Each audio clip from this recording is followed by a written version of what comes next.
नमस्कार, बहुत-बहुत स्वागत है आपका नेक्स्ट 9 न्यूज़ में और मैं हूं आपके साथ राकेश कुमार और साथ ही मेरे साथ चर्चा के लिए बने हैं मेरे सहयोगी तनुज दीक्षित। तनुज, बहुत-बहुत स्वागत है आपका इस प्रोग्राम में।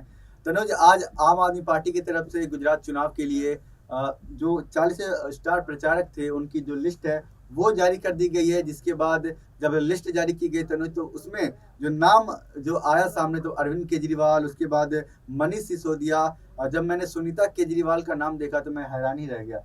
इसे लेकर आप क्या देखते हैं कि सुनीता केजरीवाल की स्टार प्रचारकों में एंट्री को लेकर आप क्या कुछ सोचते थे? देखिए ये तो होना ही था, सुनीता केजरीवाल का नाम बिल्कुल शामिल होना। अब आम आदमी पार्टी का वो हिस्सा पूरी तरह से राकेश बन चुकी है। क्योंकि जब से सुनीता केजरीवाल ने दिल्ली की बागडोर अपने हाथों में ली है, अरविंद केजरीवाल जब से जेल में गए हैं, तब से सुनीता केजरीवाल को हर चीज़ में देखा जा रहा है। बड़ी-बड़ी जनसभा को संबोधित करते देखा जा रहा है। इंडिया गठबंधन के बड़े-बड़े नेताओं के साथ उनको बैठे देखा जा रहा है, मीटिंग करते देखा जा रहा है।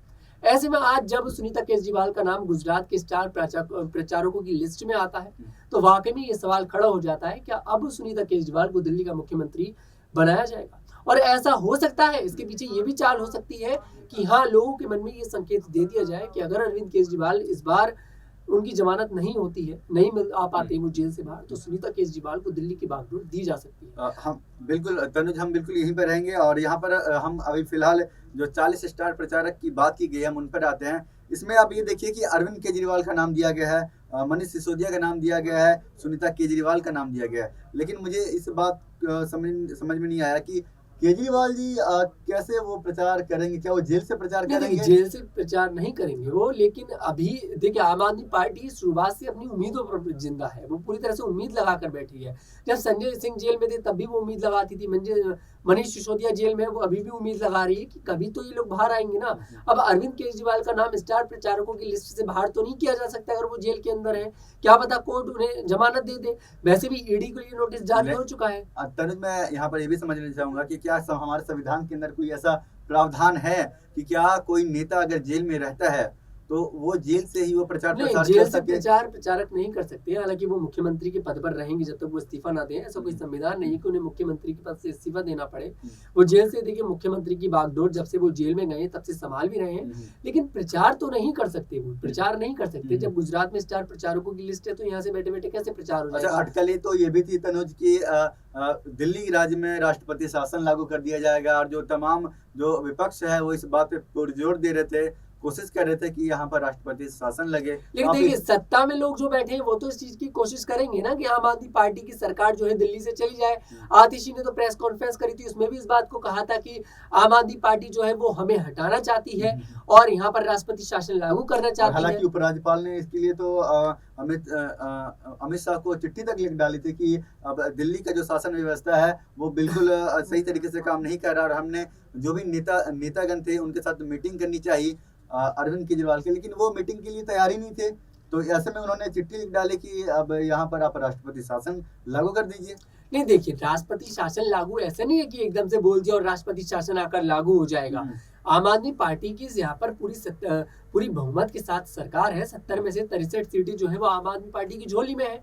तो इतनी आसानी से राष्ट्रपति शासन लागू नहीं होगा। राष्ट्रपति शासन की ज्यादा मांग होती है तो अरविंद केजरीवाल फिर समय देखते हैं, वो इस्तीफा दे देंगे और इस्तीफा देने के बाद शायद किसी और को मुख्यमंत्री बना दिया जाए। गुजरात पे आते हैं। गुजरात में देखिए 26 लोकसभा सीट है और 26 लोकसभा सीट के अंदर देखिए कांग्रेस जो है वो कांग्रेस से 24 उम्मीदवार अपने उतार रही है और आम आदमी पार्टी गठबंधन करके 2 सीटें उतार रही है, जिसमें से भरूच और भावनगर ये 2 सीटें हैं जहां पर आम आदमी पार्टी चुनाव लड़ने जा रही है। लेकिन सबसे जो ताजुब वाली बात यह है कि जब हम 2019 के चुनाव में जाते हैं तो वहां पर बीजेपी 28 की 28 सीटों पर वो जीत 26 सीटों पर जीत दर्ज कर लेती है। इस पर आप क्या कहेंगे? तो यही तो कारण है कि आम आदमी पार्टी ने सिर्फ 2 सीटें मांगी, क्योंकि आम आदमी पार्टी का गुजरात में इतना बड़ा दबदबा नहीं है। गुजरात की विधानसभा चुनाव में भी आप देख लीजिए, आम आदमी पार्टी को कुछ भी नहीं आया हाथ में। लोकसभा चुनाव में देख लीजिए, कुछ भी नहीं आया गुजरात से हाथ में आम आदमी पार्टी के। तो किस मुंह से, किस हक से वो जाकर कांग्रेस से कहेगी कि हमें इतनी सीट दे दीजिए? तो इसलिए कम सीटें दी गई हैं। चलिए, आप मुखिया के रूप में किसे देखते हैं, आप ये मुझे बता दीजिए। अभी कुछ समय पहले तक हम अरविंद केजरीवाल को आम आदमी पार्टी के मुखिया के रूप में देखते थे, लेकिन अभी तो वो जेल में है। तो क्या सुनीता केजरीवाल ये उभरता हुआ आने वाला जी देखिए, देखिए सुनीता केजरीवाल की उम्मीद है 30-40% में उम्मीद मानता हूँ, लेकिन सुनीता केजरीवाल के साथ साथ अब संजय सिंह भी तो जेल से बाहर आ गए, वो भी तो दाहिना हाथ थे ना अरविंद केजरीवाल का, तो वो भी तो दिल्ली की बागडोर संभाल सकते हैं। क्यों नहीं संभाल सकते दिल्ली की बागडोर को?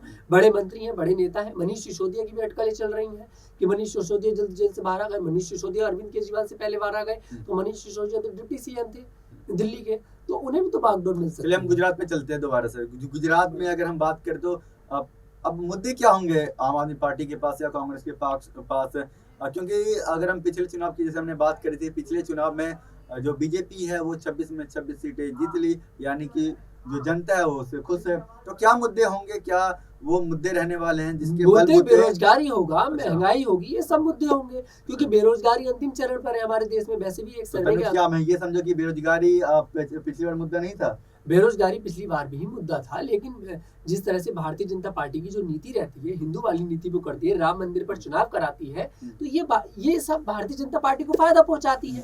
हालांकि इन मुद्दों पर थोड़ी ना राजनीति होती है, राजनीति जो होती है वो बेरोजगारी पर होती है, राजनीति महंगाई पर होती है, ये सब मुद्दे होते हैं। लेकिन भारतीय जनता पार्टी के लिए मुद्दे नहीं है। भारतीय जनता पार्टी के लिए सिर्फ ये बात है, भारतीय जनता पार्टी के लिए जो मुद्दे हैं वो मुद्दे हैं राम मंदिर। भारतीय जनता पार्टी के लिए जो मुद्दे हैं वो है हिंदुत्व। ये सब मुद्दों पर भारतीय जनता पार्टी राजनीति करती है और वो कामयाब भी हो जाती है। चलिए हम अंत में एक सवाल मैं आपसे पूछूंगा, क्या जेल के ताले टूटेंगे और क्या बिल्कुल केजरीवाल टूटेंगे, छूटेंगे? क्योंकि हाँ बिल्कुल, देखिए क्यों छूटेंगे उसका कारण बताता हूँ।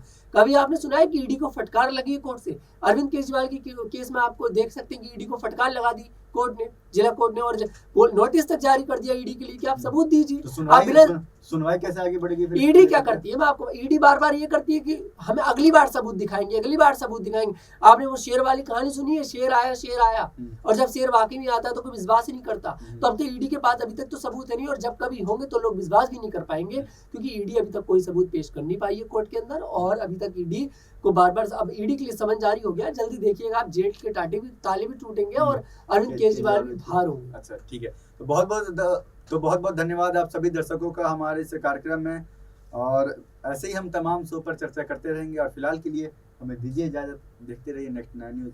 बहुत बहुत धन्यवाद।